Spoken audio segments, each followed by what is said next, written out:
साहिब जी।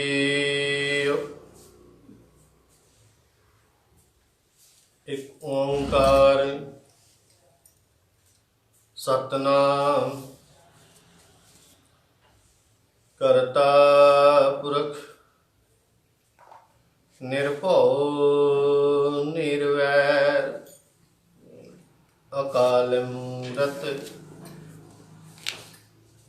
अजूनी सैभं गुर प्रसाद।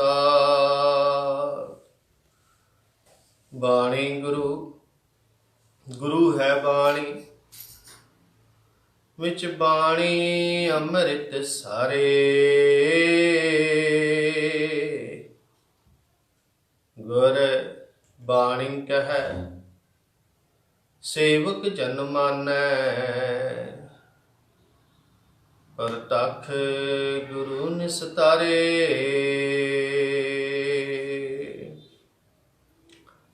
ज़ाहरा ज़हूर हाजरा हजूर सरब कला भरपूर चवर छत्र तख्त दे मालक दो जहान दे वाली धन सतगुरु साहिब श्री गुरु ग्रंथ साहिब महाराज जी की पावन हजूरी नूं हाजर नाजर मानते हुए सतसंगी जनों आओ गुरमत विचारां की सांझ करिए। पावन फतेह की पावन गुरमत विचारां की सांझ तो पहला पावन फतेह सभे जने प्यार ते सत्कार दे नाल आखना करो जी वाहिगुरू जी का खालसा वाहिगुरू जी की फतेह।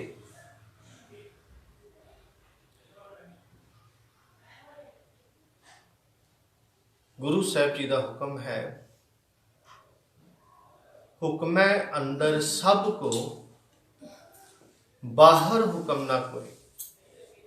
सारी कायनात सारी सृष्टि ही उसके हुक्म के अंदर है, पर मनुख हुक्म मनना नहीं, हुक्म करना चाहता है। उसनों ओना आनंद हुक्म मनन दे विच नहीं होंदा जिन्ना आनंद उसनों हुक्म करन दे विच होंदा है। और ये मनुख हुक्म करन दा इसके मन दे विच अजिहा जज्बा पैदा हुंदा है कि जदों ये रब की प्राप्ति के राह दे उपर भी तुरिया जाता है, जे रब नूं पाउण दी कोशिश भी करदा है ते उसदे मन दे अंदर इक्को ही भावना प्रगट हुंदी है भी जे मैं परमात्मा नूं मिल भी लिया तां परमात्मा नूं मिल के करांगा कि उहदे उपर हुक्म करांगा। कमाल दी गल है कि जीव सब तो इस सृष्टि दे सब तो ताकतवर हस्ती नूं पाउणा चाहुंदा है ते उसनूं पाउण दे पिछे जिहड़ी मनशा है, जिहड़ी भावना है, वो भावना भी यही है भी जे किते रब मैनू मिल पवे, जे मैं रब की प्राप्ति कर लई, मैं तपस्या करके उन्होंने खुश कर लिया ते करांगा कि भी उहदे उपर हुक्म करांगा, हुक्म मैं उन्होंने वस च कर लांगा। जितना भी आपां इतिहास पढ़िए, जितने भी जोगी महापुरुष वड्डे वड्डे तपस्वी होए ने, ये तपस्वी की करते हैं? ये सारे तपस्वी मिथिहास गवाह है। मिथिहास दे विचों आपां पढ़ते हैं, साडे सामने उदाहरण मिथिहास दे विचों मिलदियां ने। वो किसी वड्डी शक्ति, चाहे वो देवी देवता कह लीए, उन्हां दे भाणे दे विच उहनूं परमात्मा कह लीए, जां अज दे दौर दे अंदर भी मनुख जिहड़ी प्राप्ति करन वास्ते जूझदा फिरदा है, उहनूं प्राप्त करन वास्ते, उहनूं लभण वास्ते, उहनूं पाउण वास्ते, ते उहदे पिछे जिहड़ी मनशा है, मनशा की है? मैनूं काबू कर लवां। पुरातन समय की गल करां, वर ले ले, वर लैके ਉਹਨੂੰ ਪਰਮਾਤਮਾ ਨੂੰ ਹੀ ਆਪਣੇ ਹੁਕਮ ਦੇ ਵਿੱਚ ਚਲਾਉਣ ਦੀ ਗੱਲ ਕੀਤੀ। ਤੋ ਸਤਿਗੁਰੂ ਨਾਨਕ ਪਾਤਸ਼ਾਹ ਜੀ ਨੇ ਦੱਸਿਆ ਕਿ ਹੇ ਭਲਿਆ, ਵੀ ਜੇ ਤੂੰ ਉਸ ਪਰਮਾਤਮਾ ਨੂੰ ਮਿਲਣ ਵਾਸਤੇ ਕੋਸ਼ਿਸ਼ ਕਰਦਾ ਪਿਆ, ਜਿਹੜੀਆਂ ਸੰਸਾਰ ਕੋਸ਼ਿਸ਼ਾਂ ਕਰਦਾ ਪਿਆ, ਉਹਨਾਂ ਸਾਰੀਆਂ ਹੀ ਕੋਸ਼ਿਸ਼ਾਂ ਦਾ ਸਤਿਗੁਰੂ ਨਾਨਕ ਪਾਤਸ਼ਾਹ ਜੀ ਖੰਡਨ ਕਰ ਦਿੰਦੇ ਆ। ਮਨੁੱਖ ਕੀ ਚਾਹੁੰਦਾ ਹੈ? ਮਨੁੱਖ ਦੇ ਮਨ ਦੇ ਅੰਦਰ ਇੱਕ ਸਵਾਲ ਪੈਦਾ ਹੋਇਆ ਵੀ ਪਰਮਾਤਮਾ ਕਿਵੇਂ ਮਿਲ ਸਕਦਾ ਹੈ। ਤਾਂ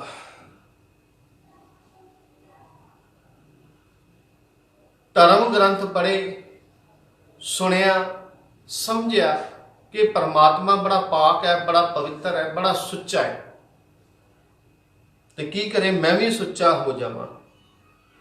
ਮੈਂ ਸੁੱਚਾ ਹੋ ਜਾਊਂਗਾ, ਮੇਰੇ ਸੁੱਚਾ ਹੋਣ ਦੇ ਨਾਲ ਮੈਂ ਪਰਮਾਤਮਾ ਦੇ ਦਰ ਦੇ ਉੱਪਰ ਕਬੂਲ ਹੋ ਜਾਵਾਂਗਾ। ਇਸ ਵਾਸਤੇ ਕੀ ਕੀਤਾ? 68 ਤੀਰਥ ਇਸ ਮਨੁੱਖ ਨੇ ਮਿੱਥ ਲਏ। 68 ਤੀਰਥ, ਇਹਨਾਂ ਤੀਰਥਾਂ ਦੇ ਉੱਪਰ ਜਾਣਾ, ਇਸ਼ਨਾਨ ਕਰਨਾ, ਇਸ਼ਨਾਨ ਕਰਕੇ ਪਰਮਾਤਮਾ ਦੀ ਪ੍ਰਾਪਤੀ ਕਰਨੀ। ਤੇ ਸਤਿਗੁਰੂ ਨਾਨਕ ਪਾਤਸ਼ਾਹ ਜੀ ਕਹਿੰਦੇ ਭਲਿਆ ਗਲਤ ਹੈ। ਸੋਚੈ ਸੋਚ ਨਾ ਹੋਵਈ, ਜੇ ਸੋਚੀ ਲੱਖ ਵਾਰ। ਜੇ ਤੂੰ ਲੱਖਾਂ ਵਾਰੀ ਵੀ ਸੋਚ ਇਸ਼ਨਾਨ ਕਰ ਲੈ, ਸੋਚ ਇਸ਼ਨਾਨ ਕਰਨ ਤੋਂ ਬਾਅਦ ਜੇ ਤੂੰ ਸੋਚੇ ਵੀ ਤੈਨੂੰ ਪਰਮਾਤਮਾ ਦੀ ਪ੍ਰਾਪਤੀ ਹੋ ਸਕਦੀ ਹੈ, ਸਤਿਗੁਰੂ ਨਾਨਕ ਪਾਤਸ਼ਾਹ ਜੀ ਦਾ ਧੰਨ ਸਤਿਗੁਰੂ ਸਾਹਿਬ ਸ੍ਰੀ ਗੁਰੂ ਗ੍ਰੰਥ ਸਾਹਿਬ ਮਹਾਰਾਜ ਜੀ ਦੇ ਅੰਦਰ ਪਹਿਲਾ ਹੀ ਉਪਦੇਸ਼ ਇਹ ਹੈ, ਸੋਚੈ ਸੋਚ ਨਾ ਹੋਵਈ, ਜੇ ਸੋਚੀ ਲੱਖ ਵਾਰ। ਫਿਰ ਮਨੁੱਖ ਕੀ ਸੋਚਦਾ ਵੀ ਮੈਂ ਹੁਣ ਚੁੱਪ ਹੋ ਜਾਣਾ ਹੈ, ਮੈਂ ਨਾ ਕਿਸੇ ਦੀ ਨਿੰਦਿਆ ਕਰਨੀ ਹੈ, ਨਾ ਉਸਤਤ ਕਰਨੀ ਹੈ, ਸਿਰਫ ਚੁੱਪ ਕਰਕੇ ਬੈਠ ਜਾਣਾ ਹੈ। ਚੁੱਪ ਕਰਕੇ ਬੈਠਾ ਹੋਇਆ ਕੀ ਕਹਿੰਦਾ ਹੈ? ਸੋਚੈ ਸੋਚ ਨਾ ਹੋਵਈ, ਜੇ ਸੋਚੀ ਲੱਖ ਵਾਰ, ਚੁੱਪੈ ਚੁੱਪ ਨਾ ਹੋਵਈ, ਜੇ ਲਾਏ ਰਹਾ ਲਿਵਤਾਰ। ਕੀ ਕਹਿੰਦਾ ਹੈ? ਕਹਿੰਦਾ ਹੁਣ ਮੈਂ ਚੁੱਪ ਹੋ ਜਾਣਾ, ਬਿਲਕੁਲ ਸ਼ਾਂਤ। ਭਲਿਆ ਚੰਗਾ ਸੀ ਤੇਰਾ ਇਹ ਉਪਰਾਲਾ, ਜੇ ਤੂੰ ਚੁੱਪ ਕਰ ਜਾਂਦਾ, ਜੇ ਤੂੰ ਚੁੱਪ ਕਰ ਜਾਂਦਾ, ਤੇਰਾ ਇਹ ਉਪਰਾਲਾ ਬੜਾ ਮੁਬਾਰਕ ਸੀ। ਪਰ ਹੋਇਆ ਕਿ ਮਨੁੱਖ ਜ਼ੁਬਾਨ ਤੋਂ ਤੇ ਚੁੱਪ ਕਰ ਗਿਆ, ਪਰ ਮਨ ਸ਼ਾਂਤ ਨਹੀਂ ਰਹਿ ਸਕਿਆ, ਮਨ ਤੋਂ ਸ਼ਾਂਤ ਨਹੀਂ ਹੋ ਸਕਿਆ। ਵਾਹ! ਗੁਰੂ ਅਰਜਨ ਦੇਵ ਪਾਤਸ਼ਾਹ ਕਹਿੰਦੇ ਬੋਲੇ ਨਾਹੀਂ ਹੋਏ ਬੈਠਾ ਮੋਨੀ, ਅੰਤਰ ਕਲਪ ਪੁਆਈਆਂ ਜੋਨੀ। ਮਨ ਇਸ ਤਰ੍ਹਾਂ ਕਰਕੇ ਮਨੁੱਖ ਚੁੱਪ ਕਰਕੇ ਬੈਠਾ ਕਿ ਮੈਂ ਹੁਣ ਬੋਲਦਾ ਹੀ ਨਹੀਂ ਕਿਸੇ ਨਾਲ, ਤੇ ਸ਼ਾਇਦ ਚੁੱਪ ਕਰ ਜਾਗਾ ਤੇ ਪਰਮਾਤਮਾ ਦੀ ਪ੍ਰਾਪਤੀ ਹੋ ਜਾਂਦੀ। ਸਤਿਗੁਰੂ ਜੀ ਕਹਿੰਦੇ ਭਲਿਆ ਤੇਰਾ ਮੁਬਾਰਕ ਸੀ ਸ਼ਾਂਤ ਹੋਣਾ, ਤੇਰਾ ਮੁਬਾਰਕ ਸੀ ਚੁੱਪ ਹੋਣਾ, ਪਰ ਜੇ ਇਹ ਚੁੱਪ ਤੂੰ ਅੰਦਰ ਤੋਂ ਹੁੰਦਾ। ਮਨੁੱਖ ਮਨ ਦੀਆਂ ਭਟਕਣਾ ਤੋਂ ਭਟਕਦਾ ਏ, ਪਰ ਅੰਦਰੋਂ ਸ਼ਾਂਤ ਨਹੀਂ ਹੁੰਦਾ, ਬਾਹਰੋਂ ਚੁੱਪ ਕਰਕੇ ਬੈਠਾ ਹੈ। ਚੁੱਪੈ ਚੁੱਪ ਨਾ ਹੋਵਈ, ਜੇ ਲਾਏ ਰਹਾ ਲਿਵਤਾਰ। ਫਿਰ ਮਨੁੱਖ ਕਹਿੰਦਾ ਏ ਕਿ ਬਹੁਤ ਸਾਰੇ ਧਨ ਪਦਾਰਥ ਇਕੱਠੇ ਕਰ ਲਵਾਂ। ਕਿਉਂ? ਮੈਂ ਜਦੋਂ ਬਾਣੀ ਪੜ੍ਹਦਾ ਏ, ਮੈਂ ਜਦੋਂ ਸਿਮਰਨ ਦੇ ਵਿੱਚ ਬੈਠਦਾ ਏ, ਸਿਮਰਨ ਦੇ ਵਿੱਚ ਬੈਠ ਕੇ ਨਾਮ ਬਾਣੀ ਜਪਦਾ ਏ, ਤੇ ਮੇਰਾ ਮਨ ਭਟਕਦਾ ਏ। ਕਿਉਂ ਮਨ ਭਟਕਦਾ ਏ? ਕਿਉਂਕਿ ਮੇਰੇ ਸਿਰ ਦੇ ਉੱਪਰ ਜ਼ਿੰਮੇਵਾਰੀਆਂ ਬੜੀਆਂ ਨੇ। ਮੇਰੇ ਸਿਰ ਦੇ ਉੱਪਰ ਇਹ ਜ਼ਿੰਮੇਵਾਰੀਆਂ ਨੇ ਵੀ ਮੈਂ ਪਰਿਵਾਰ ਦਾ ਖਰਚਾ ਕਰਨਾ ਹੈ, ਮੈਂ ਬੱਚਿਆਂ ਦੀ ਫੀਸ ਦੇਣੀ ਹੈ, ਮੈਂ ਇਹ ਕੰਮ ਕਰਨਾ ਹੈ, ਮੈਂ ਇਹ ਕੰਮ ਕਰਨਾ ਹੈ, ਮੇਰੇ ਸਿਰ ਦੇ ਉੱਪਰ ਕਰਜ਼ਾ ਹੈ। ਤੇ ਕਿਉਂ ਨਾ ਇੱਕ ਵਾਰੀ ਮੈਂ ਸਾਰਾ ਹੀ ਪੈਸਾ ਇਕੱਠਾ ਕਰ ਲਵਾਂ, ਬਹੁਤ ਅਮੀਰ ਬਣ ਜਾਵਾਂ। ਅਮੀਰ ਬਣਨ ਤੋਂ ਬਾਅਦ ਜਦੋਂ ਮੇਰੇ ਬੱਚਿਆਂ ਦੇ ਭਵਿੱਖ ਦੀ ਚਿੰਤਾ ਨਹੀਂ ਹੋਏਗੀ, ਮੇਰੇ ਪਰਿਵਾਰ ਦੇ ਖਰਚਿਆਂ ਦੀ ਚਿੰਤਾ ਨਹੀਂ ਹੋਏਗੀ, ਉਦੋਂ ਮੈਂ ਚੁੱਪ ਕਰਕੇ ਬੈਠਾ ਹੋਵਾਂਗਾ, ਤੇ ਉਦੋਂ ਮੈਂ ਨਾਮ ਜਪਾਂਗਾ, ਤੇ ਨਾਮ ਜਪ ਕੇ ਫਿਰ ਮੈਂ ਪਰਮਾਤਮਾ ਨੂੰ ਪ੍ਰਾਪਤ ਕਰ ਲਵਾਂਗਾ। ਸਤਿਗੁਰੂ ਜੀ ਕਹਿੰਦੇ ਸਹਿਸ ਖਟੈ ਲੱਖ ਕੋ ਉਠ ਧਾਵੈ, ਤ੍ਰਿਪਤ ਨਾ ਆਵੇ ਮਾਇਆ ਪਾਛੇ ਪਾਵੇ। ਬਹੁਤ ਵਧੀਆ ਉਪਰਾਲਾ ਹੈ, ਪਰ ਇੱਕ ਹੀ ਕਰਨਾ ਸੀਗਾ, ਤੂੰ ਆਪਣੇ ਮਨ ਦੀਆਂ ਭਾਵਨਾਵਾਂ ਨੂੰ ਸੰਕੋਚਣਾ ਸੀਗਾ, ਉਹਨਾਂ ਨੂੰ ਸੰਕੋਚ ਕੇ ਫਿਰ ਬੈਠਣਾ ਸੀ। ਪਰ ਹੋਇਆ ਕਿ ਤੇ ਤੂੰ ਸਾਰੇ ਹੀ ਸੰਸਾਰ ਦੀ ਮਾਇਆ ਇਕੱਠੀ ਕਰ ਲਵੇਂ ਤੇ ਸੱਚ ਜਾਣੀ ਤੇਰੇ ਮਨ ਦੀ ਭੁੱਖ ਨਹੀਂ ਉਤਰਦੀ। ਕਿਉਂ? ਕਿਉਂਕਿ ਮਨ ਦੀ ਭੁੱਖ ਨੂੰ ਉਤਾਰਨ ਵਾਸਤੇ ਸੰਤੋਖ ਜ਼ਰੂਰੀ ਹੈ। ਸੰਤੋਖ ਜ਼ਰੂਰੀ ਹੈ। ਤੇ ਜੇ ਤੇਰੇ ਮਨ ਦੇ ਅੰਦਰ ਸੰਤੋਖ ਹੋਏਗਾ ਤੇ ਸੱਚ ਜਾਣੀ ਤੇਰੇ ਘਰ ਦੇ ਅੰਦਰ ਪੀਪੇ ਦੇ ਅੰਦਰ ਆਟਾ ਹੋਵੇ ਕਿ ਨਾ ਹੋਵੇ, ਪਰ ਤੈਨੂੰ ਪਰਮਾਤਮਾ ਦੇ ਦਰ ਦੇ ਉੱਪਰ ਵਿਸ਼ਵਾਸ ਹੋਵੇਗਾ ਕਿ हे ਭਲਿਆ, ਜੇ ਅੱਜ ਦਿੱਤੀ ਹੈ ਤੇ ਕੱਲ ਵੀ ਦੇਣ ਵਾਲਾ ਉਹ ਪਰਮਾਤਮਾ ਹੈ। ਫਿਰ ਤੈਨੂੰ ਇਹ ਪਤਾ ਲੱਗ ਜਾਏਗਾ ਕਿ ਸੈਲ ਪੱਥਰ ਮੈਂ ਜੰਤ ਉਪਾਏ, ਤਾਕਾ ਰਿਜਕ ਆਗੇ ਕਰ ਧਰਿਆ। ਊਡੇ ਊੜ ਆਵੇ ਸਹਿ ਕੋਸਾ, ਤਿਸ ਪਾਛੇ ਬਚਰੇ ਸ਼ਰਿਆ। ਤਿਨ ਕਵਨ ਖਲਾਵੈ ਕਵਨ ਚੁਗਾਵੈ, ਮਨ ਮਹਿ ਸਿਮਰਨ ਕਰਿਆ। ਸਹਿਸ ਖਟੇ। ਕੀ ਕਹਿੰਦੇ ਸਤਿਗੁਰੂ? ਕਹਿੰਦੇ ਸੋਚੈ ਸੋਚ ਨਾ ਹੋਵਈ, ਜੇ ਸੋਚੀ ਲਖਵਾਰ। ਚੁੱਪੈ ਚੁੱਪ ਨਾ ਹੋਵਈ, ਜੇ ਲਾਏ ਰਹਾਂ ਲਿਵਤਾਰ। ਭੁੱਖਿਆਂ ਭੁੱਖ ਨਾ ਉਤਰੀ, ਜੇ ਬੰਨਾ ਪੁਰੀਆਂ ਭਾਰ। ਸਹਿਸ ਸਿਆਣਪਾਂ ਲੱਖ ਹੋਹੇ, ਕਰ ਲੈ ਚਤਰਾਈਆਂ, ਕਰ ਲੈ ਚਤਰਾਈਆਂ। ਸਾਰੇ ਸੰਸਾਰ ਦੇ ਸਾਹਮਣੇ ਤੂੰ ਧਰਮੀ ਬਾਣਾ ਪਾ ਲੈ, ਧਰਮੀ ਬਣ ਬਣ ਕੇ ਦਿਖਾਉਂਦਾ ਰਹਿ। ਸੰਸਾਰ ਦੇ ਲੋਕ ਕਹਿ ਸਕਣਗੇ, ਹਾਂ ਤੂੰ ਅੰਮ੍ਰਿਤ ਵੇਲੇ ਉੱਠਣ ਵਾਲਾ, ਤੂੰ ਨਿਤਨੇਮ ਕਰਨ ਵਾਲਾ, ਤੂੰ ਨਿਤਨੇਮੀ, ਤੂੰ ਅਭਿਆਸੀ। ਸੰਸਾਰ ਨੂੰ ਠੱਗ ਸਕੇਗਾ, ਪਰ ਘਟ ਘਟ ਕੇ ਅੰਤਰ ਕੀ ਜਾਣਤ, ਭਲੇ ਬੁਰੇ ਕੀ ਪੀਰ ਪਛਾਨਤ। ਉਹ ਪਰਮ ਪਿਤਾ ਪਰਮਾਤਮਾ ਜਿਹੜਾ ਤੇਰੇ ਦਿਲਾਂ ਦੀਆਂ ਜਾਣਦਾ ਹੈ ਕਿ ਜੇ ਤੂੰ ਪਹਿਰਾਵਾ ਵੀ ਪਾਇਆ ਹੈ ਤੇ ਪਹਿਰਾਵਾ ਕਿਸ ਕਾਰਨ ਵਾਸਤੇ ਪਾਇਆ। ਜੇ ਤੂੰ ਸੰਸਾਰ ਨੂੰ ਦੱਸਦਾ ਫਿਰਦਾ ਹੈ ਕਿ ਮੈਂ ਅੰਮ੍ਰਿਤ ਵੇਲੇ ਉੱਠ ਕੇ ਹਰਮੰਦਰ ਸਾਹਿਬ ਜਾਣਾ, ਮੈਂ ਇੰਨਾ ਨਿਤਨੇਮ ਕਰਦਾ, ਮੈਂ ਇਹ ਕਰਨਾ, ਮੈਂ ਧਰਮ ਦੇ ਇਹ ਕਾਰਜ ਕੀਤੇ ਨੇ, ਤੇ ਭਲਿਆ ਉਹਦੇ ਪਿੱਛੇ ਭਾਵਨਾ ਕੀ ਹੈ? ਜੇ ਤੇਰੇ ਅੰਦਰ ਇਹ ਭਾਵਨਾ ਵਾ ਕਿ ਮੈਂ ਸੰਸਾਰ ਦੇ ਲੋਕਾਂ ਦੇ ਅੰਦਰ ਇੱਕ ਧਰਮੀ ਬਣ ਜਾਵਾਂ, ਤੇ ਸੱਚ ਜਾਣੀ ਸੰਸਾਰ ਦੇ ਲੋਕਾਂ ਦੇ ਅੰਦਰ ਤੇ ਤੂੰ ਧਰਮੀ ਬਣ ਸਕਦਾ ਹੈ, ਪਰ ਉਸ ਪਿਤਾ ਪਰਮਾਤਮਾ ਦੇ ਦਰ ਦੇ ਉੱਪਰ ਕਬੂਲ ਨਹੀਂ ਹੋ ਸਕਦਾ। ਕਿਉਂਕਿ ਜੇ ਤੂੰ ਧਰਮ ਦੇ ਰਸਤੇ ਦੇ ਉੱਪਰ ਵੀ ਚੱਲ ਰਿਹਾ ਹੈ ਤੇ ਚੱਲਦਿਆਂ ਚੱਲਦਿਆਂ ਤੇਰੇ ਅੰਦਰ ਜੋ ਹੈ ਉਹ ਇੱਕ ਕਪਟ ਹੈ। ਕਿਉਂਕਿ ਧਰਮੀ ਦਿਖਣਾ ਹੋਰ ਗੱਲ ਹੈ, ਧਰਮੀ ਹੋਣਾ ਹੋਰ ਗੱਲ ਹੈ। ਤੂੰ ਧਰਮੀ ਬਣਨਾ ਨਹੀਂ ਚਾਹੁੰਦਾ, ਤੂੰ ਧਰਮੀ ਦਿਸਣਾ ਚਾਹੁੰਦਾ ਹੈ। ਤੇ ਇਸ ਵਾਸਤੇ ਸਤਿਗੁਰੂ ਜੀ ਕਹਿੰਦੇ ਸਹਿਸ ਸਿਆਣਪਾ ਲੱਖ ਹੋਏ, ਤਾਂ ਇੱਕ ਨਾ ਚੱਲੇ ਨਾਲ। ਫਿਰ ਇੱਕ ਸਵਾਲ ਪੈਦਾ ਹੋ ਜਾਂਦਾ ਹੈ, ਫਿਰ ਤਰਲਾ ਲੈਂਦਾ ਹੈ ਜੀਵ। ਕਹਿੰਦਾ ਮੈਂ ਸੁੱਚਿਆ ਹੋ ਕੇ ਵੀ ਵੇਖ ਲਿਆ, ਮੈਂ ਮਾਇਆ ਵੀ ਇਕੱਠੀ ਕਰ ਲਈ, ਮੈਂ ਚਤਰਾਈਆਂ ਚੰਗਿਆਈਆਂ ਵੀ ਕਰ ਲਈਆਂ, ਮੈਂ ਬੜੇ ਕੰਮ ਕਰਕੇ ਦੇਖ ਲਏ, ਤੇ ਦੱਸ ਕਿਵ ਸਚਿਆਰਾ ਹੋਈ ਐ? ਕਿਵੇਂ ਸਚਿਆਰ ਬਣਾ? ਕਿਵ ਸਚਿਆਰਾ ਹੋਈ ਐ? ਕਿ ਕੂੜਾ ਟੁੱਟੈ ਪਾਲ। ਇਹ ਕੂੜ ਦੀ ਪਾਲ ਤੇਰੇ ਮੇਰੇ ਵਿੱਚ ਜਿਹੜੀ ਹੈ ਉਹ ਕਿਵੇਂ ਹੋ? ਤੇ ਸਤਿਗੁਰੂ ਜੀ ਕਹਿੰਦੇ ਫਿਰ ਸੁਣ, ਜੇ ਤੂੰ ਤਰਲੇ ਲਈ ਜਾਵਾਂ ਨਾ ਵੀ ਰੱਬਾ ਮੇਰੇ ਵੱਸ ਆ ਜਾ, ਰੱਬਾ ਮੇਰੇ ਵੱਸ ਆ ਜਾ, ਤਰਲੇ ਲਈ ਜਾ, ਤੁਰਿਆ ਫਿਰ ਗੁਰ ਅਸਥਾਨਾਂ ਧਾਰਮਿਕ ਸਥਾਨਾਂ ਦੇ ਉੱਪਰ ਵੀ ਮੈਂ ਪਰਮਾਤਮਾ ਨੂੰ ਪਾਉਣਾ ਹੈ, ਮੈਂ ਪਰਮਾਤਮਾ ਨੂੰ ਪਾਉਣਾ ਹੈ, ਪਰਮਾਤਮਾ ਮੇਰੇ ਵੱਸ ਵਿੱਚ ਹੋ ਜਾਵੇ। ਸਤਿਗੁਰੂ ਜੀ ਕਹਿੰਦੇ ਜਿੰਨੇ ਮਰਜ਼ੇ ਤਰਲੇ ਲਈ ਜਾ, ਨਾ ਤੂੰ ਆਵੇਂ ਵੱਸ ਬਹੁਤ ਘਿਨਾਵਣੇ। ਤਰਲੇ ਲੈਣ ਦੇ ਨਾਲ ਪਰਮਾਤਮਾ ਵੱਸ ਦੇ ਵਿੱਚ ਨਹੀਂ ਹੁੰਦਾ। ਨਾ ਤੂੰ ਆਵੇਂ ਵੱਸ ਵੇਦ ਪੜਾਵਣੇ। ਤੂੰ ਧਰਮ ਦੇ ਕਰਮ ਕਰੀ ਜਾ, ਵੇਦ ਸ਼ਸਤਰ ਪੜੀ ਜਾ। ਮਾਫ ਕਰਨਾ, ਅਲਫਾਜ਼ ਥੋੜੇ ਕੋੜੇ ਨੇ, ਭਾਵੇਂ ਅਸੀਂ ਬਾਣੀ ਵੀ ਪੜੀ ਜਾਈਏ ਤੇ ਬਾਣੀ ਪੜ ਪੜ ਕੇ ਖਿਆਲ ਕਰੀਏ ਜੀ ਕਿੰਨੇ ਅਖੰਡ ਪਾਠ ਸਾਹਿਬ ਹੋ ਰਹੇ ਹੈ, ਕਿੰਨੇ ਪਾਠੀ ਸਿੰਘ ਨੇ ਜਿਹੜੇ ਹੋਸ਼ ਸੰਭਾਲਦੇ ਅਖੰਡ ਪਾਠੀ ਬਣ ਗਏ ਨੇ, ਦਿਨ ਰਾਤ 4-4 5-5 ਰੋਲਾਂ ਲਾਉਂਦੇ ਪਏ ਨੇ। ਕੀ ਉਹ ਮੁਕਤ ਨੇ? ਬਾਣੀ ਦਾ ਪੜ੍ਹਦੇ ਪਏ ਨੇ, ਪਰ ਬਾਣੀ ਕਾਹਦੇ ਵਾਸਤੇ ਪੜ੍ਹਦੇ ਪਏ ਨੇ? ਇੱਕ ਉਦਰ ਪੂਰਤੀ ਦਾ ਜਰੀਆ ਹੈ।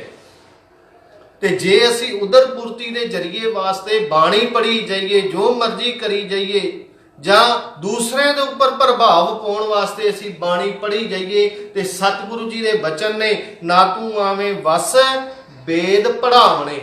ਭਾਵੇਂ ਇੱਥੇ ਵੇਦਾਂ ਸ਼ਾਸਤਰਾਂ ਦੀ ਗੱਲ ਕਰੀਏ, ਮਾਫ ਕਰਨਾ, ਭਾਵੇਂ ਇੱਥੇ ਗੁਰੂ ਕੀ ਬਾਣੀ ਦੀ ਗੱਲ ਕਰੀਏ, ਨਹੀਂ ਪਰਮਾਤਮਾ ਵਸ ਚ ਆ ਸਕਦਾ, ਨਹੀਂ ਆ ਸਕਦਾ। ਨਾ ਤੂੰ ਆਵੇਂ ਵਸ ਵੇਦ ਪੜ੍ਹਾਵਣੇ, ਨਾ ਤੂੰ ਆਵੇਂ ਵਸ ਤੀਰਥ ਨਹਾਈਐ।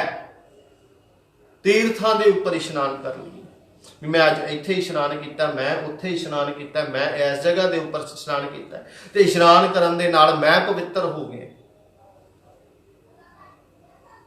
ਮੇਰੇ ਪਾਪ ਧੁੱਲ ਗਏ। ਚਾਹੇ ਉਹ ਕੋਈ ਵੀ ਕਿਸੇ ਵੀ ਕਿਸਮ ਦਾ ਤੀਰਥ ਕਿਉਂ ਨਾ ਹੋਵੇ, ਗੁਰੂ ਸਾਹਿਬ ਜੀ ਕਹਿੰਦੇ ਨੇ ਦੌੜਿਆ ਫਿਰ ਤੀਰਥਾਂ ਦੇ ਉੱਪਰ, ਨਹਾਉਂਦਾ ਫਿਰ। ਨਾ ਤੂੰ ਆਵੇਂ ਵਸ ਤੀਰਥ ਨਹਾਈਐ, ਨਾ ਮੈਂ ਤੂੰ ਆਵੇਂ ਵਸ ਧਰਤੀ ਧਾਈਐ। ਕੋਈ ਕਹਿੰਦਾ ਜੀ ਲਓ ਜੀ ਮੈਂ ਤੇ ਜੀ ਇਹ ਫਲਾਣੀ ਜਗ੍ਹਾ ਦੇ ਉੱਪਰ ਜਾ ਕੇ ਦਰਸ਼ਨ ਇਸ਼ਨਾਨ ਕਰਕੇ ਆਇਆ, ਮੈਂ ਉਸ ਥਾਂ ਦੇ ਉੱਪਰ ਦਰਸ਼ਨ ਇਸ਼ਨਾਨ ਕਰਕੇ ਆਇਆ। ਤੁਰਦੇ ਫਿਰਦੇ ਨੇ, ਕਹਿੰਦੇ ਨੇ ਸਾਰੀ ਧਰਤੀ ਦੇ ਉੱਪਰ ਜਿੰਨੇ ਵੀ ਤੀਰਥ ਇਸ਼ਨਾਨ ਨੇ, ਭਲਿਆ ਜਾ, ਚਲਿਆ ਜਾ, ਚਲਿਆ ਜਾ, ਨਾ ਤੀਰਥਾਂ ਦੇ ਉੱਪਰ ਜਾ ਕੇ। ਪਰ ਤੂੰ ਕੀ ਸੋਚਦਾ ਹੈ ਵੀ ਤੀਰਥਾਂ ਦੇ ਉੱਪਰ ਇਸ਼ਨਾਨ ਕਰਨ ਦੇ ਨਾਲ ਪਰਮਾਤਮਾ ਖੁਸ਼ ਹੋ ਜਾਏਗਾ, ਪਰਮਾਤਮਾ ਤੇਰੇ ਵਸ ਦੇ ਵਿੱਚ ਹੋ ਜਾਏਗਾ? ਸਤਿਗੁਰੂ ਜੀ ਕਹਿੰਦੇ ਨਾ ਭਾਈ, ਸੋਚੈ ਸੋਚ ਨਾ ਹੋਵਈ, ਜੇ ਸੋਚੀ ਲੱਖ ਵਾਰ। ਨਾ ਤੂੰ ਆਵੇਂ ਵਸ ਤੀਰਥ ਨਹਾਈਐ, ਨਾ ਤੂੰ ਆਵੇਂ ਵਸ ਧਰਤੀ ਢਾਈਐ, ਸਾਰੀ ਧਰਤੀ ਗਾਲੈ, ਨਾ ਤੂੰ ਆਵੇਂ ਵਸ ਕਿਤੇ ਸਿਆਣਪ ਹੈ। ਸਹਿ ਸਿਆਣਪਾਂ ਲੱਖ ਹੋਏ ਤਾਂ ਇੱਕ ਨਾ ਚੱਲੈ ਨਾਲ, ਨਾ ਤੂੰ ਆਵੇਂ ਵਸ ਕਿਤੇ ਸਿਆਣਪ ਹੈ, ਨਾ ਤੂੰ ਆਵੇਂ ਵਸ ਬਹੁਤਾ ਦਾਨ ਦੇ। ਕੋਈ ਕਵੇ ਲੋ ਜੀ ਮੈਂ ਦਾਨ ਕਰ ਦਿੱਤਾ, ਫਲਾਣੀ ਚੀਜ਼ ਦਾਨ ਦਿੱਤੀ, ਫਲਾਣੀ ਚੀਜ਼, ਤੇ ਕੀ ਹੈ? ਦੇ ਦੇ ਮੰਗੇ ਸਹਿਸਾ ਗੁਣਾ। ਜੇ ਦਾਨ ਦਿੱਤਾ ਨਾ ਤੇ ਮਨ ਦੇ ਅੰਦਰ ਭਾਵਨਾ ਕੀ ਹੈ? ਮਨ ਦੇ ਅੰਦਰ ਭਾਵਨਾ ਹੈ ਵੀ ਮੈਂ ਇਹ ਦਾਨ ਕੀਤਾ, ਇਹਦਾ ਦਾਨ ਦੇ ਬਦਲੇ ਮੈਨੂੰ ਇਹ ਚੀਜ਼ਾਂ ਪ੍ਰਾਪਤ ਹੋ ਜਾਣ। 1000 ਗੁਣਾ ਵੱਧ ਦੀ ਕਾਮਨਾ। ਜੇ ਮੈਂ 1 ਰੁਪਿਆ ਦਾਨ ਕੀਤਾ ਤੇ ਮੇਰੇ ਅੰਦਰ ਭਾਵਨਾ ਕੀ ਹੈ ਵੀ ਮੈਂ 1 ਰੁਪਿਆ ਦਾਨ ਕੀਤਾ, ਇਹ 1 ਰੁਪਿਆ ਕੀਤਾ ਹੋਇਆ ਦਾਨ ਜਿਹੜਾ ਹੈ ਇਹ ਮੈਨੂੰ 1000 ਰੁਪਿਆ ਹੋ ਕੇ ਵਾਪਸ ਮੁੜੇ। ਤੇ ਫਿਰ ਪੱਥਰ ਦੀ ਸਿੱਲ ਦੇ ਉੱਪਰ ਮੇਰਾ ਨਾਮ ਹੋਵੇ, ਪੱਖਿਆਂ ਦੇ ਪਰਾਂ ਦੇ ਉੱਪਰ ਨਾਮ ਹੋਵੇ, ਭਾਈ ਜੀ ਸਪੀਕਰ ਦੇ ਵਿੱਚ ਮੇਰਾ ਨਾਮ ਬੋਲਣ, ਸਾਰੇ ਪਾਸੇ ਪਤਾ ਲੱਗੇ ਹਾਂ ਵੀ ਫਲਾਣੇ ਸਰਦਾਰ ਨੇ ਇੰਨਾ ਦਾਨ ਕੀਤਾ। ਦੇ ਦੇ ਮੰਗੇ ਸਹਿਸਾ ਗੁਣਾ। ਦਿੰਦਾ ਵੀ ਹੈ, ਮੰਗਦਾ ਵੀ ਹੈ, ਤੇ ਫਿਰ ਕੀ ਚਾਹੁੰਦਾ ਹੈ? ਸੋਭ ਕਰੇ ਸੰਸਾਰ, ਸੰਸਾਰ ਵੀ ਸੋਭਾ ਕਰੇ। ਤੇ ਸਤਿਗੁਰੂ ਜੀ ਕਹਿੰਦੇ ਵਾਹ ਭਲਿਆ, ਦਾਨ ਦੇਣਾ ਚਾਹੁੰਦਾ ਹੈ, ਦਾਨ ਦੇ ਬਦਲੇ ਮੰਗਦਾ ਹੈ, ਫਿਰ ਸੰਸਾਰ ਤੇਰੀ ਸ਼ੋਭਾ ਵੀ ਕਰੇ। ਤੇ ਇਹ ਕਿੱਦਾਂ ਹੋ ਸਕਦਾ ਹੈ? ਜੇ ਸੋਚੀਏ ਵੀ ਗੁਰੂ ਜਾਂ ਪਰਮਾਤਮਾ ਦਾਨ ਦਿੱਤਿਆਂ ਕਿਸੇ ਦੇ ਵਸ ਦੇ ਵਿੱਚ ਹੋ ਸਕਦਾ ਹੈ, ਇਹ ਭਾਵਨਾ ਦੇ ਨਾਲ ਵੀ ਮੈਂ ਦਾਨ ਕੀਤਾ ਤੇ ਗੁਰੂ ਖੁਸ਼ ਹੋ ਜਾਵੇ। ਨਾ ਤੂੰ ਆਵੇਂ ਵਸ ਬਹੁਤਾ ਦਾਨ ਦੇ, ਨਾ ਤੂੰ ਆਵੇਂ ਸਭ ਕੋ ਤੇਰੇ ਵਸ ਅਗਮ ਅਗੋਚਰਾ। ਇਹ ਜਿਤਨੀ ਵੀ ਕਾਇਨਾਤ ਹੈ, ਕਿਉਂਕਿ ਉਹ ਕਰਤਾਰ ਹੈ, ਉਸ ਕਰਤਾਰ ਨੇ ਸਾਰੀ ਸ੍ਰਿਸ਼ਟੀ ਨੂੰ ਆਪਣੇ ਵਸ ਦੇ ਵਿੱਚ ਕੀਤਾ ਹੋਇਆ। ਉਹ ਮੋਹਨ ਹੈ, ਉਹਨੇ ਮੋਹਿਆ ਹੋਇਆ ਹੈ ਸਾਰੇ ਸੰਸਾਰ ਨੂੰ। ਉਹ ਰੱਬ ਹੈ, ਉਹ ਸਮਸਤ ਸ਼ਕਤੀਆਂ ਦਾ ਮਾਲਕ ਹੈ, ਤੇ ਉਹ ਸਾਰਾ ਦਾ ਸਾਰਾ ਹੀ ਸਾਰੇ ਸੰਸਾਰ ਨੂੰ, ਸਾਰੀ ਕਾਇਨਾਤ ਨੂੰ, ਸਾਰੇ ਬ੍ਰਹਿਮੰਡ ਨੂੰ ਆਪਣੀ ਪਾਵਰ ਦੇ ਵਿੱਚ ਬੰਨ੍ਹ ਕੇ ਬੈਠਾ ਹੈ। ਸਭ ਕੋ ਤੇਰੇ ਵਸ ਅਗਮ ਅਗੋਚਰਾ। ਤੇ ਇਹ ਵੀ ਵਸ ਹੈ ਕਹਿੰਦੇ। ਇਹ ਨਾ ਸਮਝਿਆ ਜੇ ਪਰਮਾਤਮਾ ਜਿਹੜਾ ਹੈ ਨਾ, ਪਰਮਾਤਮਾ ਕਿਸੇ ਦੇ ਵਸ ਦੇ ਵਿੱਚ ਨਹੀਂ ਹੈ। ਪਰਮਾਤਮਾ ਵੀ ਕਿਸੇ ਦੇ ਵਸ ਹੈ, ਪਰਮਾਤਮਾ ਵੀ ਕਿਸੇ ਦੇ ਅੰਦਰ ਹੈ। ਕਿਹਦੇ ਅੰਦਰ ਹੈ? ਸੋਚੈ ਸੋਚ ਨਾ ਹੋਵਈ, ਜੇ ਸੋਚੀ ਲੱਖ ਵਾਰ। ਚੁੱਪੈ ਚੁੱਪ ਨਾ ਹੋਵਈ, ਜੇ ਲਾਏ ਰਹਾਂ ਲਿਵਤਾਰ। ਭੁੱਖਿਆਂ ਭੁੱਖ ਨਾ ਉਤਰੀ, ਜੇ ਬੰਨਾ ਪੁਰੀਆਂ ਭਾਰ, ਸਹਿਸ ਸਿਆਣਪਾਂ ਲੱਖ ਹੋਹੇ, ਤਾਂ ਇੱਕ ਨਾ ਚੱਲੇ ਨਾਲ। ਸਵਾਲ ਪੈਦਾ ਹੁੰਦਾ ਹੈ, ਕਿਵ ਸਚਿਆਰਾ ਹੋਈਐ, ਕਿਵ ਕੂੜੈ ਟੁੱਟੇ ਪਾਲ।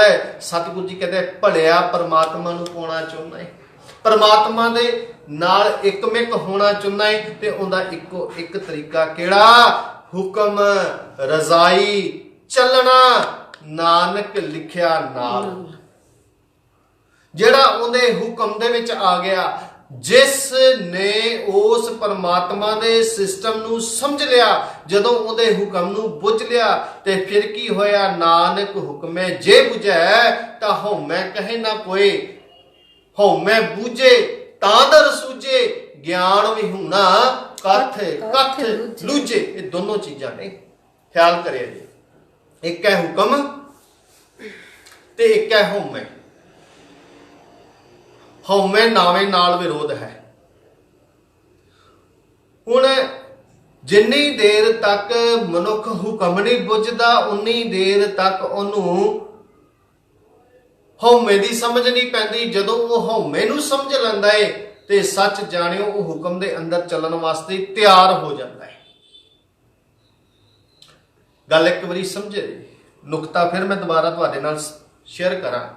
ਇੰਝ ਕਹਿ ਲਈਏ ਬਈ ਹਉਮੈ ਇੱਕ ਦੀਰਘ ਰੋਗ ਹੈ। ਦੀਰਘ ਰੋਗ ਗੁਰਬਾਣੀ ਚ ਕਿਹਾ ਹੈ, ਹਉਮੈ ਦੀਰਘ ਰੋਗ ਹੈ। ਉਹ ਜਿਹੜਾ ਹਉਮੈ ਦਾ ਦੀਰਘ ਰੋਗ ਹੈ, ਉਸ ਦੀ ਦਵਾਈ ਕੀ ਹੈ? ਹੁਕਮ। ਤੇ ਜਦੋਂ ਮਨੁੱਖ ਹੁਕਮ ਦੇ ਅੰਦਰ ਚੱਲਣਾ ਸ਼ੁਰੂ ਕਰ ਦਿੰਦਾ ਹੈ, ਤੇ ਉਹਦਾ ਹਉਮੈ ਖਤਮ ਹੋ ਜਾਂਦੀ ਹੈ। ਦੋਨਾਂ ਚੋਂ ਇੱਕ ਚੀਜ਼ ਦੀ ਵੀ ਪਛਾਣ ਹੋ ਜਾਈ। ਜੇ ਹੁਕਮ ਦੀ ਪਛਾਣ ਹੋ ਗਈ, ਜੇ ਹੁਕਮ ਦੀ ਪਛਾਣ ਹੋ ਗਈ, ਹਉਮੈ ਖਤਮ ਹੋ ਗਈ। ਜੇ ਹਉਮੈ ਬੁੱਝ ਲਈ, ਤੇ ਹੁਕਮ ਪਤਾ ਲੱਗ ਜਾਂਦਾ ਹੈ। ਇਹ ਦੋਨੋਂ ਜੁੜੀਆਂ ਚੀਜ਼ਾਂ। ਤੇ ਜਿਸ ਮਨੁੱਖ ਨੇ ਆਪਣੇ ਹਉਮੈ ਨੂੰ ਬੁੱਝ ਲਿਆ, ਹੁਕਮ ਨੂੰ ਪਛਾਣ ਲਿਆ, ਤੇ ਫਿਰ ਉਸ ਨੂੰ ਗੁਰਬਾਣੀ ਦੇ ਅੰਦਰ ਗੁਰਮੁਖ ਦਾ ਦਰਜਾ ਦਿੱਤਾ ਗਿਆ ਹੈ। ਉਸ ਮਨੁੱਖ ਨੂੰ ਸਤ ਸੰਗੀ ਦਾ ਦਰਜਾ ਦਿੱਤਾ ਗਿਆ ਹੈ, ਤੇ ਉਹਨੂੰ ਭਗਤ ਵੀ ਕਿਹਾ ਗਿਆ ਹੈ। ਤੇ ਉਹਨੂੰ ਗੁਰੂ ਸਾਹਿਬ ਜੀ ਕਹਿੰਦੇ ਨੇ, ਸਭ ਕੋ ਤੇਰੇ ਵਸ ਅਗਮ ਅਗੋਚਰਾ, ਤੂੰ ਭਗਤਾਂ ਕੇ ਵਸ। ਕਿਹਦੇ ਵਸ ਜੀ? ਸਭ ਕੋ ਤੇਰੇ ਵਸ ਅਗਮ ਅਗੋਚਰਾ, ਤੂੰ ਭਗਤਾਂ ਕੇ ਵਸ, ਭਗਤਾਂ ਤਾਣ ਤੇਰਾ। ਫਿਰ ਭਗਤਾਂ ਨੂੰ ਵੀ ਤਾਣ ਕਿਹਦਾ ਹੋ ਗਿਆ? ਇੱਕ ਤੇ ਪਰਮਾਤਮਾ ਵਸ ਚ ਆ ਗਿਆ, ਵਸ ਚ ਆ ਗਿਆ। ਵਸ ਹੋਣ ਤੋਂ ਬਾਅਦ ਜਿਹੜਾ ਤਾਣ ਹੈ, ਜਿਹੜੀ ਪਾਵਰ ਹੈ, ਜਿਹੜੀ ਪਰਮਾਤਮਾ ਦੀ ਸ਼ਕਤੀ ਹੈ, ਉਹ ਪਰਮਾਤਮਾ ਦੀ ਸ਼ਕਤੀ ਕਿੰਨਾ ਕੋਲ ਆ ਗਈ? ਉਹ ਹੁਕਮੀ ਬੰਦਿਆਂ ਕੋਲ ਆ ਗਈ, ਉਹ ਸਤ ਸੰਗੀਆਂ ਕੋਲ ਆ ਗਈ, ਉਹ ਗੁਰਸਿੱਖਾਂ ਕੋਲ ਆ ਗਈ, ਉਹ ਨਾਮੀ ਕੋਲ ਆ ਗਈ। ਜਦੋਂ ਨਾਮੀ ਕੋਲ ਆਉਂਦੀ ਹੈ, ਤੇ ਨਾਮੀ ਕਿਵੇਂ ਬਣਦਾ ਹੈ ਮਨੁੱਖ? ਇੱਕ ਨੁਕਤਾ ਇਹ ਵੀ ਆਪ ਜੀ ਦੇ ਨਾਲ ਸਾਂਝੀ ਕਰ ਲਵਾਂ। ਕਬੀਰ ਸਾਹਿਬ ਜੀ ਦਾ ਬਚਨ ਹੈ। ਕਬੀਰ ਸਾਹਿਬ ਜੀ ਕਹਿੰਦੇ ਵੀ ਮੈਂ ਭਗਤ ਕਿਵੇਂ ਬਣਿਆ, ਮੈਂ ਇਸ ਜੰਜਾਲ ਦੇ ਵਿੱਚੋਂ ਕਿਉਂ ਬਚਿਆ। ਗੁਰੂ ਸਾਹਿਬ ਜੀ ਦੇ ਬਚਨ ਨੇ। ਗੁਰੂ ਸਾਹਿਬ ਜੀ ਕਹਿੰਦੇ ਨੇ, ਤਿਤ ਸਰਵਰੜੈ ਭਈਲੇ ਨਿਵਾਸਾ, ਪਾਣੀ ਪਾਵਕ ਤਿਨਹਿ ਕੀਆ। ਹੁਣ ਇਹ ਜਿਹੜਾ ਸੰਸਾਰ ਸਮੁੰਦਰ ਹੈ ਨਾ, ਜਿਸ ਸਮੁੰਦਰ ਦੇ ਵਿੱਚ ਅਸੀਂ ਰਹਿ ਰਹੇ, ਇਸ ਸਮੁੰਦਰ ਦੇ ਵਿੱਚ ਪਾਣੀ ਦੀ ਜਗ੍ਹਾ ਤ੍ਰਿਸ਼ਨਾ ਦੀ ਅੱਗ ਹੈ। ਤਿਤ ਸਰਵਰੜੈ ਭਈਲੇ ਨਿਵਾਸਾ, ਉਸ ਸਰੋਵਰ ਦੇ ਵਿੱਚ ਸਾਡਾ ਨਿਵਾਸਾ ਹੈ। ਕਿਹੜਾ? ਤਿਤ ਸਰਵਰੜੈ ਭਈਲੇ ਨਿਵਾਸਾ, ਪਾਣੀ ਪਾਵਕ, ਪਾਣੀ ਦੀ ਜਗ੍ਹਾ ਤੇ ਅੱਗ ਹੈ। ਉਹ ਕਿਹੜੀ ਅੱਗ ਹੈ? ਉਹ ਤ੍ਰਿਸ਼ਨਾ ਦੀ ਅੱਗ ਹੈ। ਤਿਤ ਸਰਵਰੜੈ ਭਈਲੇ ਨਿਵਾਸਾ, ਪਾਣੀ ਪਾਵਕ ਤਿਨਹਿ ਕੀਆ, ਪੰਕਜ ਮੋਹ। ਮੋਹ ਦਾ ਆਹ ਪੰਕਜ ਮੋਹ, ਪਗ ਨਹੀਂ ਚਾਲੈ ਹਮ ਦੇਖਾ ਤਹ ਡੂਬੀ ਅਲੇ। ਗੁਰੂ ਅਰਜਨ ਦੇਵ ਪਾਤਸ਼ਾਹ ਜੀ ਕਹਿੰਦੇ ਮੈਂ ਦੇਖਿਆ ਇਸ ਸੰਸਾਰ ਦੇ ਅੰਦਰ, ਮੋਹ ਦੇ ਵਿੱਚ ਸੰਸਾਰ ਸਾਰਾ ਹੀ ਡੁੱਬਦਾ ਫਿਰਦਾ। ਤੇ ਬਾਬਾ ਕਬੀਰ ਜੀ ਕਹਿੰਦੇ ਵੀ ਇਹ ਮੋਹ ਦੇਣ ਵਾਲਾ ਕੌਣ ਹੈ ਅਸਲ ਦੇ ਵਿੱਚ? ਇਹ ਮੋਹ ਕਿੰਨੇ ਪੈਦਾ ਕੀਤਾ? ਇਹ ਮੋਹ ਪੈਦਾ ਕੀਤਾ ਪਰਮਾਤਮਾ ਨੇ। ਆਪੀਨੇ ਆਪ ਸਾਜਿਓ, ਆਪੀਨੇ ਰਚਿਓ ਨਾਉ, दुई कुदरत साझिए कर आसन डिठो चाहो। दूसरी कुदरत भी उन्हें पैदा की। नमो कलह करता, वो कलेश का घर। नमो शांत रूपे, वो अपने आप दे विच ही शांत है। विरोधाभास भी उही है, निर्गुण भी उही है, सरगुण भी उही है। निर्गुण सरगुण हुंदियां होया फिर भी वो वखरा है। फिर विरोधाभास दे विच भी जे वो सूरज है तो चंद्र भी उही है। नमो कलह करता, नमो शांत रूपे, आपीने आप साजियो। अपने आप तो उन्हें पैदा होया। आपीने आप साजियो, आपीने रचियो नाउ, अपनी होंद आपे प्रगट की। आपीने आप साजियो, आपीने रचियो नाउ। दुई कुदरत साझी है, दूसरी कुदरत साझी। दुई कुदरत साझी है कर आसन डिठो चाओ, विच आप जाके बैठ गया। ते बाबा कबीर जी कहंदे भी चंगा भलिया, तू मैनू मोह दे बंधन दिते, तू मैनू परिवार दिता, सारा कुछ दिता, ते सुन फिर मैं तेरे को प्राप्ति किवें करनी। जो हम फासे मोह फास, हम प्रेम बंधन तुम बांधे, अपने छूटन को जतन करो, हम छूटे तुम आराधे। कहते मैं ते बच गए, मैं ते छुट गए। क्यों? क्योंकि मेरे को तेरा नाम सी। पर तू किवें छुटेगा, तू किवें होएगा? क्योंकि तुम जो बाधे मोह फास, तुम जो बाधे मोह फास, हम प्रेम बंधन तुम बांधे, अपने छूटन को जतन करो, हम छूटे तुम आराधे। ते बाबा कबीर जी कहते भी मैं जदों उनके सिस्टम नूं समझिया, उनके धर्म नूं समझिया, समझ के जदों मैं हुक्म दे अनुसारी हो के इस मार्ग दे उपर चलिया ते मैं भगत बन गया ते मैनू मान हो गया। पहलों ते कदी मैं परमात्मा दे पिछे लभदा फिरदा सी भी कित्थे है परमात्मा, कित्थे है परमात्मा, परमात्मा नूं लभदा फिरदा सी। पर हुण होया कि भी परमात्मा दा सिमरन कर करके मेरा मन इन्ना निर्मल हो गया। कहो कबीर मन निर्मल भया, जैसे गंगा नीर पाशे लागे, हर फिरियो कहत कबीर। कबीर कहते हुण मैनू रब नूं लभण दी लोड़ नहीं। क्यों? हुण रब मैनू लभदा फिरदा है भी कबीर कित्थे चले गया।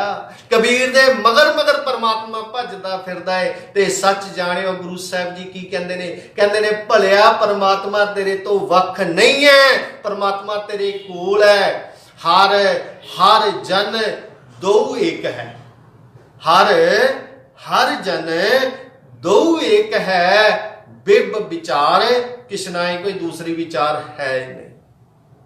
मन तू जोत स्वरूप है, अपना मूल पछाण है भाई, तू जोत का स्वरूप है। तू उस परम पिता अकाल पुरख वाहिगुरु जी की अंश है।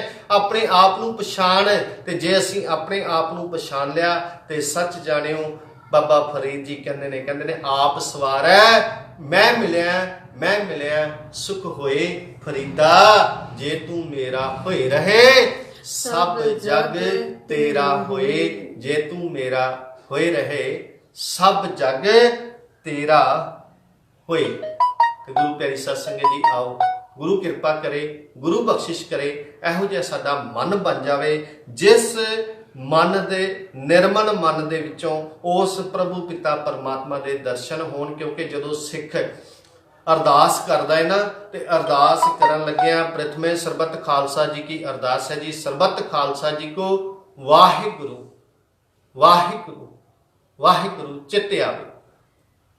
सब तो पहला ख्याल करिया जी, पहला जिहड़ा हैगा ना पैरा अरदास दा, वो है 10 पातशाहियां नूं याद करदे असीं पहले अरदास दे विच, पहले पैरे दे विच अरदास दे। दूसरा पैरा आउंदा है ते उहदे विच 5 प्यारियां 4 साहिबजादियां दी गल कीती जांदी है।